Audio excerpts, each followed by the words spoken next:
అందరికీ నమస్కారం. నా పేరు Archana. Welcome to mysterious stories. ఈరోజు కథ నువ్వే నా శ్వాస. నాకే ఎందుకిలా జరుగుతోంది?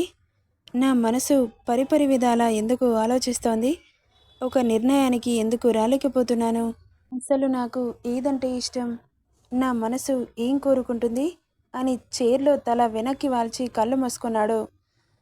సీత వస్తుందా లేక రీటా వస్తుందా అని అనుకోగానే కాసేపటికి చక్కటి రూపం కళ్ళ ముందు కదలాడింది. ఎరుపు పసుపు రంగు చీరలో అచ్చ తెలుగు ఆడపిల్లల హంసలా అలా నడుచుకుంటూ చీర చెంగుని చేతిలో పట్టుకొని సిగ్గుపడుతూ తల కిందకి దించి కాలి వేలితో ముగ్గులు వేస్తూ చూడ్డానికి రెండు కళ్ళు చాలవేమో అన్నంత ముగ్ధ మనోహరమైన మోము అతని కళ్ళ ముందు కదలాడేసరికి అతని పెదవులు విచ్చుకున్నాయి. సీత అన్నాడు అప్రయత్నంగా. అతనికి తెలియకుండానే నోటి వెంట వచ్చిన పదానికి కళ్ళు తెరిచి ఆశ్చర్యంగా చుట్టూ చూశాడు. నేనేంటి ఇలా అన్నాను? నిజంగా సీతని నేను లవ్ చేస్తున్నానా? తను వెళ్ళినప్పటి నుండి నాకు తెలియకుండానే ఎందుకు డల్గా ఉంటున్నాను? తను ఉన్నప్పుడు చాలా యాక్టివ్గా ఎనర్జెటిక్గా ఉండేవాడిని. నాకు తెలియకుండానే ఇలా డల్ అయిపోతున్నాను. ఏంటి తను? ఎందుకు పదే పదే గుర్తొస్తుంది నాకు అని ఆలోచనల నుండి ఇంత బయటికి రావాలనుకున్న అతని వల్ల అవ్వట్లేదు. గట్టిగా తల విదిలించి బాల్కనీలోకి వెళ్ళి సిగరెట్ వెలిగించాడు. అంతలో అతని ఆలోచనలకి అంతరాయం కలుగుతూ మొబైల్ రింగ్ టోన్ వినిపించింది. తల తిప్పి మోగుతున్న మొబైల్ని చూసి కాల్ లిఫ్ట్ చేశాడు ధీర్. హలో ధీర్ అన్నాడు అటువైపు వ్యక్తి. హూ ఆర్ యూ అన్నాడు ధీర్. రేయ్, అప్పుడే మర్చిపోయావా? అంతేలేరా, చిన్నప్పటి ఫ్రెండ్స్ ఎలా గుర్తుంటాం? చిన్నప్పటి ఫ్రెండా? ఎవర్రా నువ్వు అన్నాడు. గుర్తుపట్టరా చూద్దాం. అంత మెమొరీ పవరే ఉంటే నువ్వు కాల్ చేయగానే గుర్తుపట్టనా? మోసుకొని ఎవడో చెప్పుబే. సర్లే, నీ బూతులు వినే బదులు చెబితేనే బెటర్ అనుకుంటూ విరాట్ని మాట్లాడుతున్నాన్రా. రే ఇడియట్, ఇంతకాలం ఏమైపోయావురా అన్నాడు అప్పటి వరకు మూడీనెస్ పోయి యాక్టివ్గా మారి. అబ్బా, గుర్తుపట్టేశావా? ఎక్కడ నువ్వు మర్చిపోతావేమో అని తెగ టెన్షన్ పడిపోయాన్రా. సర్లే, ఎన్ని రోజులు గుర్తు రాలేదా? ఇప్పుడు కాల్ చేసావు? హలో, కనీసం నేను ఇప్పుడైనా కాల్ చేశాను. తమరు ఎప్పుడు చేయరు కదా. అసలు నేను ఉన్నానన్న విషయం కూడా మర్చిపోయావు కదరా. నేను కాల్ చేసి చెప్పే వరకు. అదేం లేదురా. సర్లే, వినోద్ గాడిని అడిగితే నువ్వు ఫారెన్ వెళ్ళావని చెప్పాడు. ఎప్పుడొచ్చావురా? అబ్బో, చాలా త్వరగానే నా గురించి తెలుసుకున్నావే. నేను ఫారెన్ వెళ్ళింది 5 years బ్యాక్. నువ్వు అడిగింది అప్పుడే కదా. ఇంకా అక్కడే ఉన్నాను అనుకుంటున్నావా ఏంటి? ఎప్పుడో హైదరాబాద్కి వచ్చేసాన్రా. మరి నాకు ఒక్క కాల్ కూడా చేయలేదేంట్రా? కలిసేవాళ్ళం కదా. హలో, తమరి నెంబర్ కనుక్కోవడానికి నాకు ఇంత టైం పట్టింది. నేనున్న బిజీ లైఫ్కి ఎవరిని పట్టించుకునే సిచ్యువేషన్లో లేను. అలాంటిది నీతో మాట్లాడాలనిపించి కాల్ చేశాను. థ్యాంక్స్ రా అన్నాడు ధీర్. దేరిగో, నేను గుర్తున్నందుకు. అందరూ తమరిలాగే ఉంటారు మరి అన్నాడు విరాట్.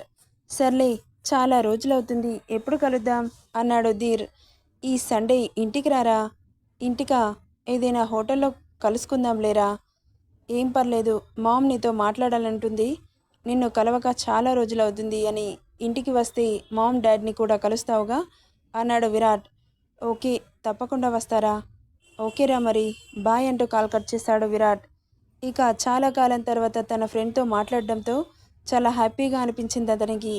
కాస్త సీత ఆలోచనల నుండి బయటకొచ్చాడు ధీర్. ఇక్కడ సీత టీచర్ రావడంతో తను స్టడీలో చాలా బిజీ అయిపోయింది. మధ్యలో కుసుమ స్నాక్స్ కాఫీ అంటూ ఇస్తూ ఉంది ఇద్దరికి. టీచర్ చెప్పేది సీరియస్గా వింటూ ఉన్న సీతని అప్పుడే ఇంటికి వచ్చిన విరాట్ వాళ్ళని డిస్టర్బ్ చేయకుండా అలాగే చూస్తుండిపోయాడు. ఎవరో గమనిస్తున్నట్లు అనిపిస్తుంటే తలెత్తి చూసింది సీత. ఎదురుగా ఉన్న విరాట్ని చూసి చిన్నగా నవ్వింది. తను కూడా నవ్వి అక్కడి నుండి వెళ్ళిపోయాడు. ఇక అలా ఈవినింగ్ వరకు చెప్పి వెళ్ళిపోవడానికి రెడీ అవుతున్న టీచర్ దగ్గరికి వచ్చారు కుసుమ, విరాట్. ఎలా చదువుతుంది మేడం అన్నాడు విరాట్. She is very smart. చెప్పిన వాటిని ఇట్టే పట్టేస్తుంది. ఇలాగే చదివితే తను మనం ఊహించని స్థాయిలో ఉంటుంది. మీరు చదివించి మంచి పని చేస్తున్నారు. ఈ కాలంలో భార్య చదువుకోలేదని భర్త చదివించడం నేను మొదటిసారి చూస్తున్నాను అనింది. అయోమయంగా చూశారిద్దరూ. ఏంటి అలా చూస్తున్నారు? తను నా వైఫ్ కాదు మేడం, నా ఫ్రెండ్ అన్నాడు విరాట్. వాట్? తను నీ ఫ్రెండా? ఫ్రెండ్ని కూడా ఇంత కేర్ చేస్తారా? Really you are very great. మీలాంటి వాళ్ళని మొదటిసారి చూస్తున్నాను. చాలా ప్రౌడ్గా ఉంది అని చెబుతున్న టీచర్ మాటలకి చిన్నగా నవ్వి తన శాలరీ చేతిలో పెడుతుంటే, అదేంటి విరాట్ గారు, ఇప్పుడే ఇవ్వడం ఎందుకు? మంత్ ఎండింగ్లో తీసుకుంటాను. పర్వాలేదు మేడం, ఎప్పుడైతేనేం తీసుకోండి అంటూ సీతకి చదువు చెప్పినందుకు మాట్లాడిన దానికంటే ఎక్కువ ఇచ్చి పంపించాడు. థ్యాంక్ యూ సార్, వస్తాను అని చెప్పి అక్క నుండి వెళ్ళిపోయింది. మేడం సీతను చూశాడు. తల తిప్పి తను మీ వైఫ్ నా అన్న మాట చెవిలో మోగుతుంటే తెలియకుండానే అతని పెదాలు విచ్చుకున్నాయి. కానీ టక్కున ఆమె మెడలో తాలిబొట్టు కనిపించి వెంటనే తల తిప్పేసుకున్నాడు.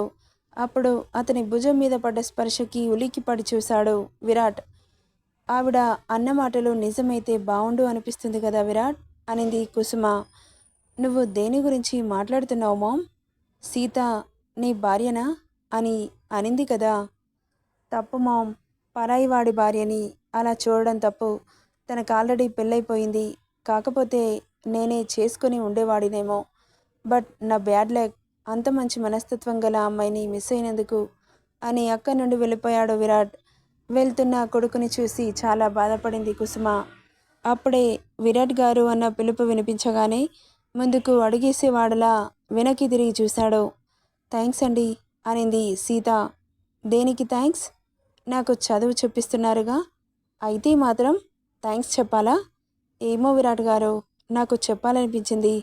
వద్దు సీత, మన ఇద్దరి మధ్యలో థ్యాంక్స్లు సారీలు ఉండకూడదు. నేను నీకు ఒక మంచి ఫ్రెండ్ని. ఫ్రెండ్స్ మధ్యలో ఇలాంటి ఫార్మాలిటీస్ ఉండవు. సరే కానీ ఈరోజు నీ స్టడీ ఎలా గడిచింది? చాలా బాగా గడిచింది విరాట్ గారు. Very good. చెబుతున్నవి అర్థమవుతున్నాయా? చాలా బాగా చెబుతున్నారు, అర్థమవుతున్నాయి.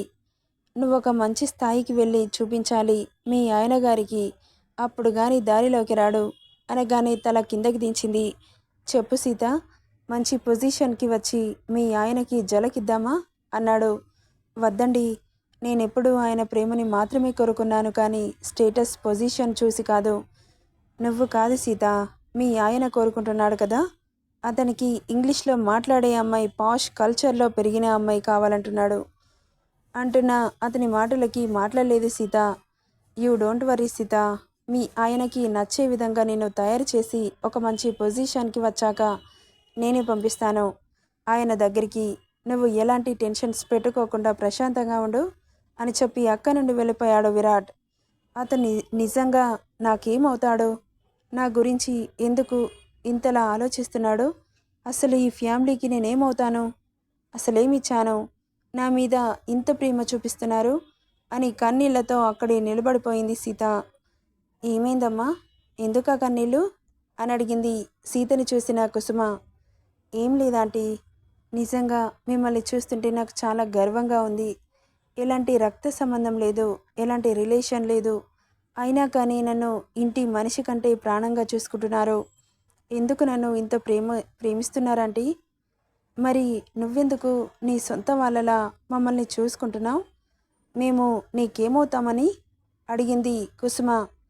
మీరు నా కోసం ఇంత చేస్తున్నప్పుడు నేను మీకోసం ఈ మాత్రం చేస్తే తప్పేంటి?